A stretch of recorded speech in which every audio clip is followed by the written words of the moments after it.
watch was.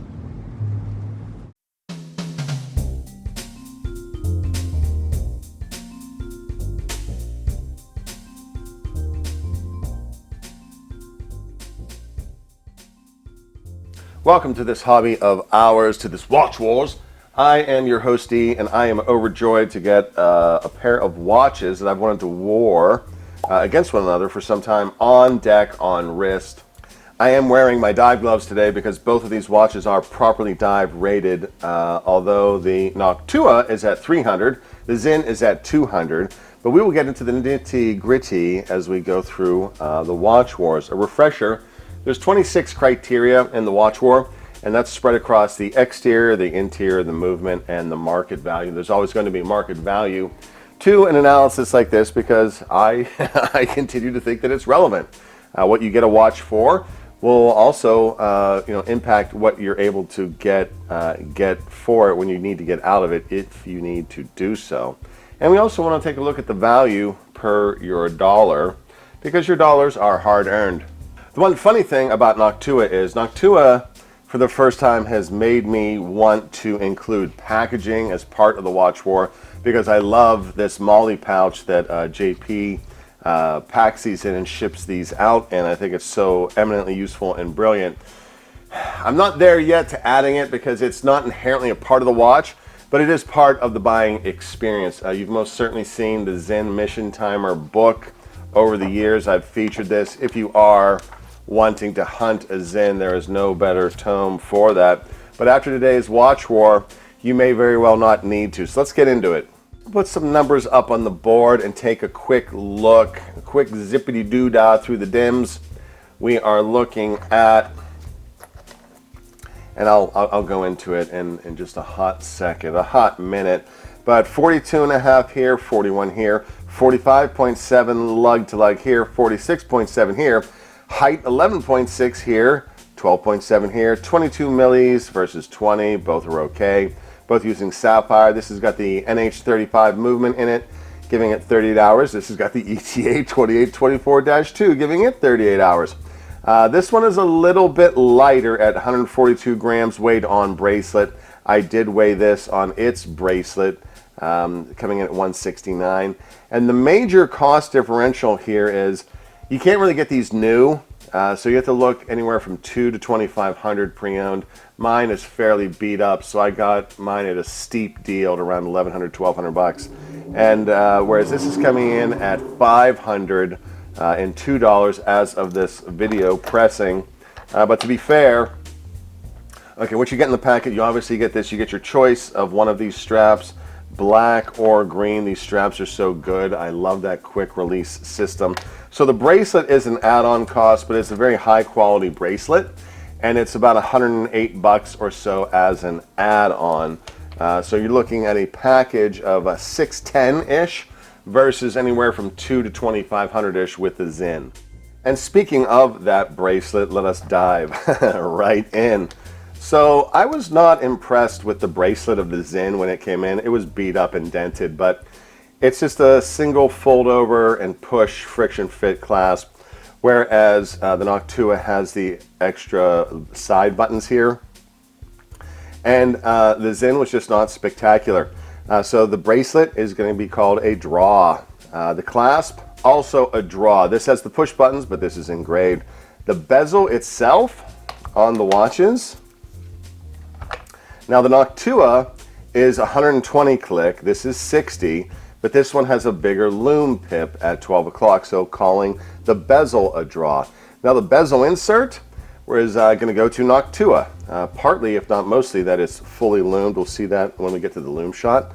The crystal is both sapphire, so that's a draw. The case, I'm going to give to Sinn. There's a little more of sharper definition in the case construct, and see it's almost got like a little bit of a hawk bill going there towards the lug. So the case construction is a little better there. And the case back, we don't spend a lot of time on case backs. And so on this one, this is a micro brand, so this is imprinted on, not embossed, not engraved, not a relief. And we've got not a lot going on with the Sinn case, to be fair, but that engraving is just slightly better. That's okay. As a micro brand continues to grow, JP will get into that sort of thing. The crown, also going to be a draw. This one is bigger and more knurled. This one's smaller but embossed, so that kind of cancels each other out. That is a draw. Crown guards is going to Noctua. Why? The crown guard is protecting more of the crown. Look at this. This is barely a crown. I mean, that crown is fully screwed in. You can tell it's not hacking, it's running. So, Sinn, shame on you. You need to protect your crown. Protect your neck. Looking, we mentioned the diameter already, so point to the Sinn for being a little thinner, or rather a little smaller on diameter. The height also going to Sinn, almost a little better than 1 milli of thickness, which can make a difference. Let's see if we can get a good side by side, right? So that's going to that. Lug width is a draw. 22 over here is just as good as 20, plenty of strap options. Now lug to lug, somewhat conversely or differently, is going to Noctua. That's good because this is going to wear a lot better on my 6.5-inch wrist with that more polite lug to lug. So point here. And water resistance also going to the Noctua. 100 meters more. So we got 300 here, 200 here. And somewhat similarly, just as in the war between this and the Seiko Spork, this is leaning more towards pilot watch non-chrono. This is leaning a little more towards divers. So I'm also super excited to war this against the Seiko Spork to see. I think they'll be, I don't know. I never know the score until I'm done with the report cards because I do it in Excel and I blank out or white out the numbers so I'm not biased as I'm going through the scorecarding. So it's about as fair as you're going to get there. So water resistance going to Noctua. Now the weight is indeed going to the Sinn. It's a little more svelte. So looking at the first scorecard of the exterior, we are looking at 4 for the Noctua, 5 for Sinn, neck and neck. Back at it, looking at the interior. Dial, I'm going to award that to the Sinn. It's a little more cleaner than what is going on with the Noctua. And very similarly with the Seiko, I guess it depends on how much detail you're looking to read on the dial. I just find this inherently cleaner. And even though it is indeed a more pilot-based watch, it is water suitable for diving. I mean, 200 meters is the, the gold standard more or less these days. So point going here. Now Rehaut is going to Noctua. If for no other reason than Sinn is not doing anything on the Rehaut. Loom going to Noctua. They are crushing the loom. In fact, let's insert a loom shot.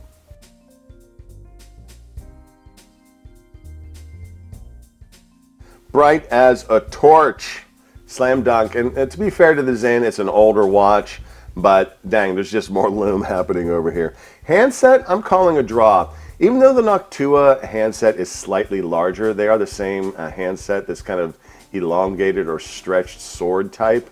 Love this handset, but it's not that big of a deal in order to make it warrant a point in either direction. So that is a draw. So for interior, we are looking at 6-6, all tied up. Noctua on the comeback trail. Movement. The movement point is going to the Sinn for the ETA, and the reason is you're going to be able to calibrate the ETA 2024 a lot more easily, a lot more finitely, a lot better than you would the NH35. Both movements are workhorse movements. They're both stars, and they're both going to perform very well out of the box, so to speak. But I know I would be able, if I was in a position to have to adjust either, I know I would have a little more bend and ability to dial in that 28-24. Power reserve is a draw. They're both calling 38 hours. Complications? This is kind of a strange one, and it's going to be a possible bone of contention, I think, if we get down to the end. They both are time only plus date, so time plus date rather, but the date complication, why does this always happen? The minute hand is blocking the date. This one has a justified date, which means it's squared up and straight, whereas in typical Seiko-like fashion, it's on an angle, both at 430, but this one is straight. And I just find that nice. So it is a feature of the Sinn, so it is worthy. Does it amount to a hill of beans? No. But point for now is going to the Sinn on the date. Service cost? I perceive that either one of these is going to be simple and cost-effective to service. I don't know if you can actually get an NH35 service. I've never had to. I don't know if your watchmaker would be like, nah, D, we're just going to swap out the whole movement. But even doing so, it would be cheaper or about the same as what someone should be charging you for a 2824. In actuality, maybe it might be cheaper, but in either case, we're not servicing high complication chronographs here, so it's going to be comparable, so I'm calling that a draw. And at the close of movement, we are now looking 6 points to Noctua, 8 to Sinn. Sinn pulling ahead. Market. Price, slam dunk, no contest, Noctua. Yeah, it's running a fourth, if not a fifth of the cost. And right on the heels of that is value. I think you're getting more value per dollar with the Noctua than you are with this Sinn model. Even though this Sinn does have some of the tech that Sinn is known for, it's highly anti-magnetic, as is indicated by that subtle logo just above the 6. Come on, focus. All right, sunlight helping me out. Thank you. You know, value for a dollar, you're getting tons of value over here. Now, resale. Resale clearly going to the Sinn. I think that this Sinn, even though I paid $1,100 or $1,200 for it in its rather beat up condition, I know I can get that or better or more for it if I went to resell it. Whereas I don't know that any of these Noctuas are on the pre-owned market. I've never seen one in the pre-owned market, but because it's not as well known, it's not going to experience the same ease of resale as the Sinn. So totaling up, and the winner is, drum roll please, Sinn. Only narrowly by 1 point. And if the date had been, if the date, this being a justified date, if that had been called a draw, then we would have a proper draw and we would need to do a shootout. But as it stands, 1 point is pulling the Sinn ahead in the watch war. And as the winner gets the honor of going first, ba-bam, the Sinn, reminder, 41 millimeters on a 6.5 inch wrist. Let's see here. Alexa, convert 6.5 inches to centimeters. 6.5 inches is 16.51 centimeters. All right, so my wrist is 16.5 centimeters for my friends in the UK and parts elsewhere. So 6.5 inches, 16.5 centimeters, and I wear it rather well. And even though it has a longer lug to lug than the Noctua, I'm still pulling it off. This is one of my more favored watches for go time, also for range day. I like this piece. It fits under the glove, or rather under the sleeve, doesn't impede my shooting gloves. So love this piece, it's a great piece, but dang, Noctua bringing the value. Well, bam. Gosh, love it, love it, love it, love it. And every now and then with a watch war, we have I have a section at the end where I kind of talk about the things that are not being said in the analytics, the numbers themselves. If I was on a watch journey to find a watch and I desired this aesthetic, this German-inspired aesthetic, this very much a pilot diver spork, and I was perhaps in the market for something like this, but maybe I couldn't afford the $2,500. Like, I would not have paid $2,500 for this piece. I waited around until I got one that was used and bruised. Would I bother with the Sinn if I knew this existed? I probably would not, to be fair.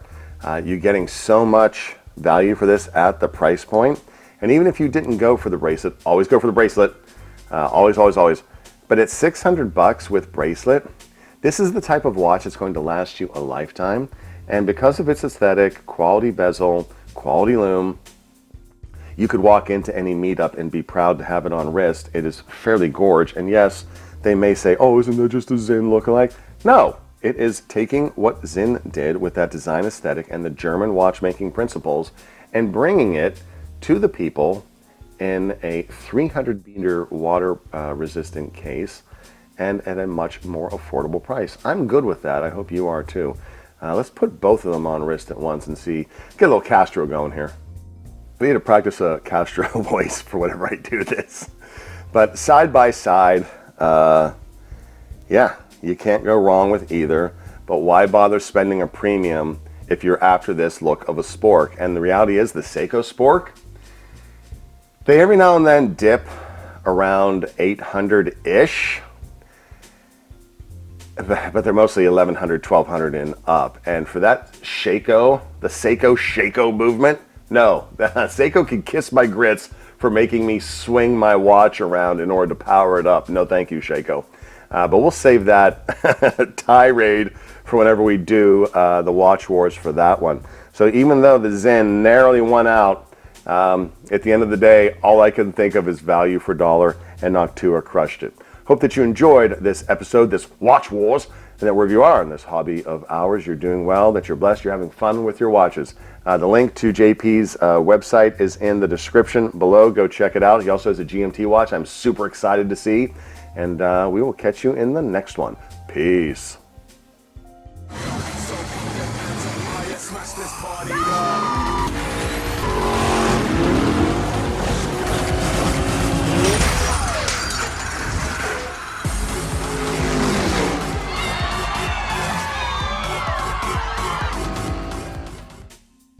If you'd like to support the channel, head over to hobbyofhours.com. We've got artwork, coffee mugs, hats, t-shirts, and even a watch book. 1001 Watch Designs, Volume 1.